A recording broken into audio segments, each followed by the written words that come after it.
Storytide and Harper Audio present Adia Kelbara and the High Queen's Tomb by Isi Hendrix, performed by Caroline Sharonka.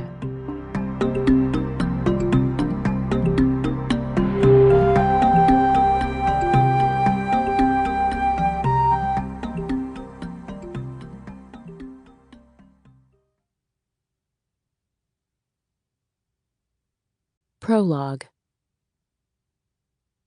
Captain Perpetua Edochie was known throughout Zaria for many things, but patience wasn't one of them.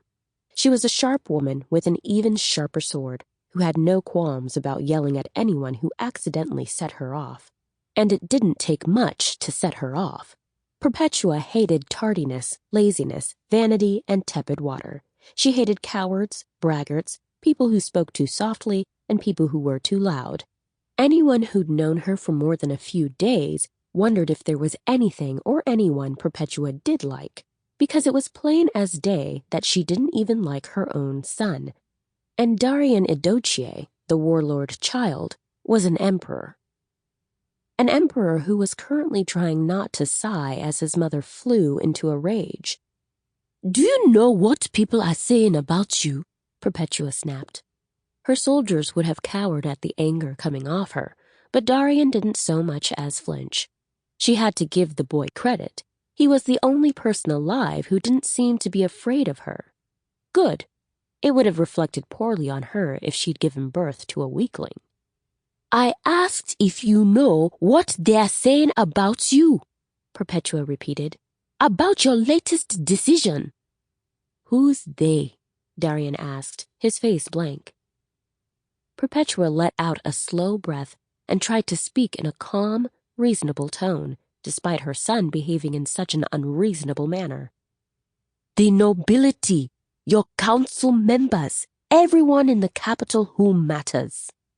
"Oh, them," Adia said, his tone unconcerned. "I'm sure they say many things.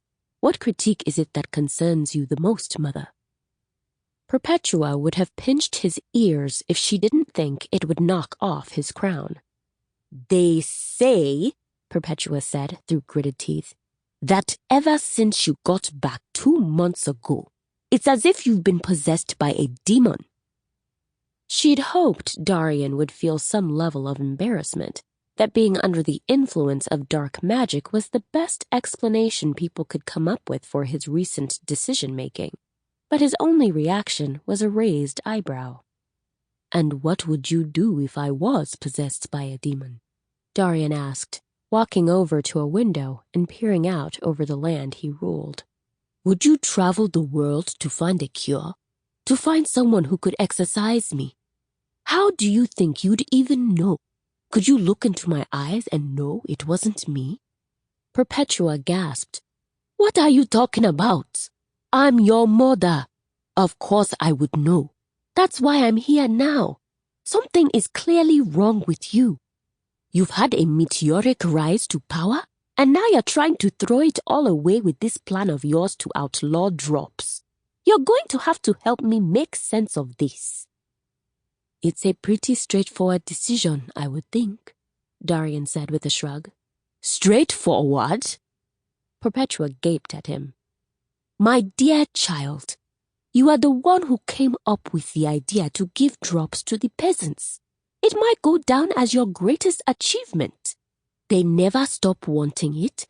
Drops make them happy, submissive, and easy to control, which makes the nobles rich, happy, and easier for me to control. Truly a win-win scenario. No one is getting hurt, so I can't understand why you would want to stop production." Adia frowned. "Have you ever taken drops, Mother?" Perpetua blinked. "Only once," she admitted. "To see what all the fuss was about. I'll admit it made me feel foggy for a few hours, but it didn't harm me in any way, if that's what you're worried about. And you know it's a completely natural substance, nothing more than a medicinal tonic made from Agria's vines." Sample complete. Ready to continue?